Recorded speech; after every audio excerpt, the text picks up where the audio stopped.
നമസ്കാരം. ഏവർക്കും pre market റിപ്പോർട്ട്സുകളിലേക്ക് സ്വാഗതം. ഇന്ന് ഒക്ടോബർ 17, 2025 വെള്ളി.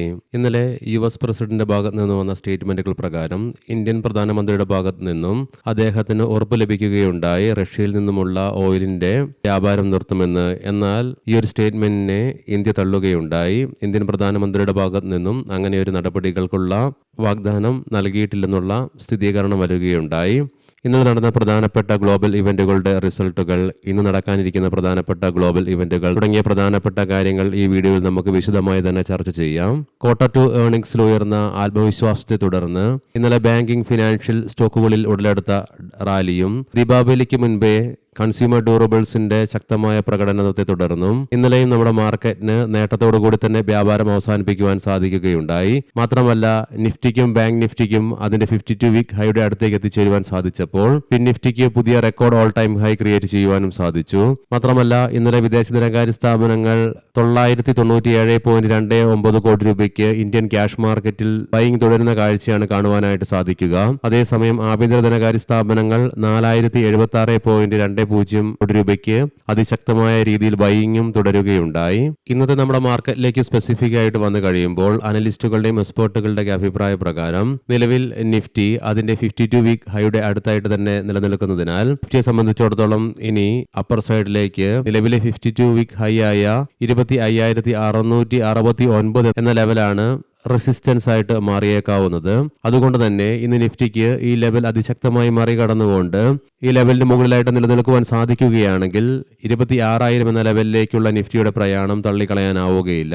എന്നാൽ അതേസമയം നിഫ്റ്റിയെ സംബന്ധിച്ചിടത്തോളം 25,500 എന്ന ലെവൽ ഇമ്മീഡിയറ്റ് സപ്പോർട്ടായിട്ടും, എന്നാൽ നിഫ്റ്റി ലെവൽ ബ്രേക്ക് ചെയ്യുകയാണെങ്കിൽ 25,400 എന്ന ലെവൽ അടുത്ത സപ്പോർട്ടായിട്ടും 25,300 എന്ന ലെവൽ ക്രൂഷ്യൽ സപ്പോർട്ടുമായിട്ട് മാറിയേക്കാം. സോ അതുകൊണ്ട് തന്നെ 25,300 എന്ന ലെവൽ നിഫ്റ്റി ബ്രേക്ക് ചെയ്യുകയാണെങ്കിൽ സെല്ലിംഗ് പ്രഷറും അനുഭവപ്പെട്ടേക്കാം.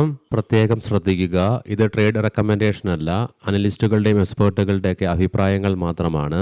എഡ്യൂക്കേഷൻ പർപ്പസിന് വേണ്ടിയിട്ടാണ് ഈ ലെവലുകൾ വിശദീകരിക്കുകയുണ്ടായത്. ഇന്നലെ പ്രധാനമായും 3 ഗ്ലോബൽ ഇവന്റുകളായിരുന്നു നിലനിന്നിരുന്നത്. അതിൽ UK നിന്നും പുറത്തുവിട്ട ഓഗസ്റ്റ് മാസത്തെ GDP ഡേറ്റ ജൂലൈ മാസം 0.1% ഇടിവാണ് രേഖപ്പെടുത്തിയതെങ്കിൽ ഓഗസ്റ്റിലേത് 0.1% വളർച്ചയാണ് രേഖപ്പെടുത്തുകയുണ്ടായത്. മാത്രമല്ല, പ്രൊഡക്ഷൻ ഔട്ട്പുട്ടും ജൂലൈ മാസം 0.4% ഇടിവ് രേഖപ്പെടുത്തിയത് ഓഗസ്റ്റിലേക്ക് വന്നപ്പോൾ 0.4% വളർച്ചയാണ് രേഖപ്പെടുത്തുകയുണ്ടായത്. ഇന്നലെ US നിന്നും റിലീസ് ചെയ്ത സെപ്റ്റംബർ മാസത്തെ producer price index data market ഫോർകാസ്റ്റിനെയൊക്കെ നിരാശപ്പെടുത്തിക്കൊണ്ട് -0.1 എന്ന ലെവലിലായിട്ടാണ് റിപ്പോർട്ട് ചെയ്യപ്പെടുകയുണ്ടായത്. എന്നാൽ അതേസമയം US നിന്നും റിലീസ് ചെയ്ത സെപ്റ്റംബർ മാസത്തെ റീറ്റെയിൽ സെയിൽസ് ഡാറ്റ 0.2% എന്ന മാർക്കറ്റ് ഫോർകാസ്റ്റിനെ മറികടന്നുകൊണ്ട് 0.6% എന്ന ഉയർന്ന നിലയിൽ റിപ്പോർട്ട് ചെയ്യപ്പെടുകയുണ്ടായി. ഇന്ന് പ്രധാനമായും 2 ഗ്ലോബൽ ഇവന്റുകളാണ് ഉള്ളത്. വൈകുന്നേരം നമ്മുടെ മാർക്കറ്റ് അടച്ചതിന് ശേഷം US നിന്നും സെപ്റ്റംബർ മാസത്തെ ബിൽഡിംഗ് പെർമിറ്റ്സ് ഡാറ്റ റിലീസ് ചെയ്യപ്പെടും. അതേസമയം തന്നെ സെപ്റ്റംബർ മാസത്തെ ഹൗസിംഗ് സ്റ്റാർട്ട്സ് ഡാറ്റയും റിലീസ് ചെയ്യുന്നുണ്ട്. ഇന്ന് വെള്ളിയാഴ്ച റിലയൻസ് ഇൻഡസ്ട്രീസ് തുടങ്ങി പ്രധാനപ്പെട്ട ഒത്തിരിയേറെ കമ്പനികളുടെ Q2 ഏർണിംഗ്സ് പ്രസിദ്ധീകരിക്കുന്ന ഒരു ദിനമാണ്. അതുകൂടാതെ നാളെ ശനിയാഴ്ച HDFC ബാങ്ക്, ICIC ബാങ്ക് തുടങ്ങിയ പ്രധാനപ്പെട്ട ഒത്തിരിയേറെ ഹെവി വെയ്റ്റ് സ്റ്റോക്കുകളുടെയും Q2 ഏർണിംഗ്സ് വരാനിരിക്കുന്നു. ലീഡിംഗ് ആയ ADR സ്റ്റോക്സിൽ ആക്സിസ് ബാങ്ക്, ഡോക്ടർ റെഡ്ഡീസ് ADRകൾ ഒഴികെ ബാക്കി എല്ലാ ADR സ്റ്റോക്സും നഷ്ടത്തോടുകൂടി തന്നെയാണ് വ്യാപാരം അവസാനിപ്പിക്കേണ്ടതായിട്ട് വരികയുണ്ടായത്. ഇനി നമുക്ക് ഗ്ലോബൽ മാർക്കറ്റുകൾ പരിശോധിക്കാം. ഇന്നലെ US മാർക്കറ്റിൽ ബാങ്കുകളുടെ ബാഡ് ലോൺസിൽ ഉണ്ടാകുന്ന വർധനവിനെ തുടർന്നും മാത്രമല്ല US ചൈന ട്രേഡ് ടെൻഷൻസ് നിലനിൽക്കുന്നതിനാലും S&P 500ഉം നാസ്ഡാക്കും നഷ്ടത്തോടുകൂടി തന്നെയാണ് വ്യാപാരം അവസാനിപ്പിക്കേണ്ടതായിട്ട് വരികയുണ്ടായത്. നിലവിൽ ഡോ ജോൺസ് ഫ്യൂച്ചർ 85 പോയിന്റുകളുടെ നഷ്ടത്തോടു കൂടിയിട്ടാണ് വ്യാപാരത്തിൽ തുടരുന്നത്. അതേസമയം ഇന്നലെ 3 യൂറോപ്യൻ മാർക്കറ്റ്സിനും നേട്ടത്തോടുകൂടി തന്നെ വ്യാപാരം അവസാനിപ്പിക്കുവാൻ സാധിക്കുകയുണ്ടായി. ഫ്രാൻസ് മാർക്കറ്റ് അതിന്റെ 7 മാസത്തെ ഏറ്റവും ഉയർന്ന നിലയിലായിട്ടും വ്യാപാരം അവസാനിപ്പിക്കുവാൻ സാധിച്ചു. ഏഷ്യൻ മാർക്കറ്റ്സിലേക്ക് വരുമ്പോൾ ഇന്ന് ജപ്പാൻ മാർക്കറ്റ് 1%-ലേറെയും കൊറിയൻ മാർക്കറ്റ് 0.4% നഷ്ടത്തോടു കൂടിയിട്ടുമാണ് വ്യാപാരം ആരംഭിച്ചിട്ടുള്ളത്. ബ്രന്റ് ക്രൂഡിന്റെയും ക്രൂഡ് ഓയിലിന്റെയും വിലയിൽ അതിശക്തമായ ഇടിവ് ഇന്നലെ നമ്മുടെ മാർക്കറ്റ് അടച്ചതിന് ശേഷം അനുഭവപ്പെടുകയുണ്ടായെങ്കിലും ഗോൾഡ് അതിശക്തമായി ഉയർന്നുകൊണ്ട് 4360 എന്ന ലെവലിലായിട്ടാണ് വ്യാപാരം തുടർന്നുകൊണ്ടിരിക്കുന്നത്. ഇനി നമുക്ക് നിഫ്റ്റിയുടെയും ബാങ്ക് നിഫ്റ്റിയുടെയും ടെക്നിക്കൽസിലേക്ക് സ്പെസിഫിക് ആയിട്ട് പ്രവേശിക്കാം. നിഫ്റ്റിയുടെ PCR 1.53 എന്ന നിലയിലും മാക്സ് പെയിൻ 25,500 എന്ന ലെവലിലുമായിട്ട് നിലകൊള്ളുന്നു. ഇന്നലെ ഗ്യാപ്പ് അപ്പ് ഓപ്പണിങ്ങിനെ തുടർന്ന് ശക്തമായ നേട്ടം കൈവരിക്കുവാനായ നിഫ്റ്റിയെ സംബന്ധിച്ചിടത്തോളം long bullish candle stick pattern തന്നെയാണ് ഡെയിലി ചാർട്ട്സിൽ നിന്നും കാണുവാനായിട്ട് സാധിക്കുക. മാത്രമല്ല എല്ലാ കീ മൂവിംഗ് ആവറേജസുകളും അവയുടെ അപ്വേർഡ് ട്രെൻഡ് നിലനിർത്തുകയുണ്ടായി. നിഫ്റ്റിയുടെ RSIയും 66.82 എന്ന നിലയിലായിട്ട് എത്തിച്ചേരുകയുണ്ടായി. വീക്കിലി ഓപ്ഷൻസ് ഡാറ്റ പ്രകാരം കോൾ സൈഡിലേക്ക് 26,000 എന്ന സ്ട്രൈക്കിലാണ് ഏറ്റവും കൂടുതൽ ഓപ്പൺ ഇൻട്രസ്റ്റ് കാണുവാൻ സാധിക്കുന്നതെങ്കിലും 25,800 എന്ന സ്ട്രൈക്കിലായിട്ടാണ് ഏറ്റവും കൂടുതൽ റൈറ്റിംഗ് കാണുക. അതേസമയം പുട്ട് സൈഡിലേക്ക് 25,300 എന്ന സ്ട്രൈക്കിലാണ് ഏറ്റവും കൂടുതൽ ഓപ്പൺ ഇൻട്രസ്റ്റ് കാണുവാൻ സാധിക്കുന്നതെങ്കിലും 25,500 എന്ന സ്ട്രൈക്കിലാണ് ഏറ്റവും കൂടുതൽ പുട്ട് റൈറ്റിംഗ് നിലവിൽ കാണുന്നത്.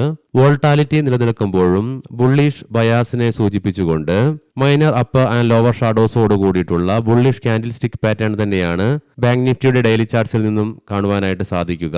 ബാങ്ക് നിഫ്റ്റിയുടെ PCR 1.16 എന്ന നിലയിലും മാക്സ് പെയിൻ 56,800 എന്ന ലെവലിലുമായിട്ട് നിലകൊള്ളുന്നു. മന്ത്ലി ഓപ്ഷൻസ് ഡാറ്റ പ്രകാരം 57,000 എന്ന സ്ട്രൈക്കിലാണ് കോൾ സൈഡിലേക്ക് ഏറ്റവും കൂടുതൽ ഓപ്പൺ ഇൻട്രസ്റ്റ് കാണുവാൻ സാധിക്കുന്നതെങ്കിലും 58,100 എന്ന സ്ട്രൈക്കിലായിട്ടാണ് ഏറ്റവും കൂടുതൽ റൈറ്റിംഗ് കാണുക. അതേസമയം 57,000 എന്ന സ്ട്രൈക്കിലാണ് പുട്ട് സൈഡിലേക്ക് ഏറ്റവും കൂടുതൽ ഓപ്പൺ ഇൻട്രസ്റ്റ് കാണുവാൻ സാധിക്കുന്നതെങ്കിലും 57,600 എന്ന സ്ട്രൈക്കിലായിട്ടാണ് ഏറ്റവും കൂടുതൽ പുട്ട് റൈറ്റിംഗ് കാണുന്നത്. ഇന്നത്തെ പ്രധാനപ്പെട്ട സ്റ്റോക്കിംഗ് ന്യൂസുകൾ പരിശോധിക്കാം. മുൻകൂട്ടി ഓർമ്മിപ്പിച്ചുകൊള്ളട്ടെ, ഇതൊരു ബൈ ഓർ സെൽ റെക്കമെൻഡേഷൻ അല്ല. ഇൻഫോസിസ് പറയാൻ പോകുന്ന റിസൾട്ടുകളൊക്കെ Q2 ഇയർ ബേസിസിലാണ്. പ്രോഫിറ്റിൽ 13.2% ഉയർച്ച രേഖപ്പെടുത്തിയപ്പോൾ റവന്യൂവിൽ 8.6% ഉയർച്ചയും രേഖപ്പെടുത്തുകയുണ്ടായി. മാത്രമല്ല ഇൻട്രീം ഡിവിഡൻഡ് ആയിട്ട് 23 രൂപ ഡിവിഡൻഡ് പെർ ഷെയറും കമ്പനി പ്രഖ്യാപിച്ചു. വിപ്രോ പ്രോഫിറ്റിൽ 1.2% ഉയർച്ചയും റവന്യൂവിൽ 1.8% ഉയർച്ചയും രേഖപ്പെടുത്തി.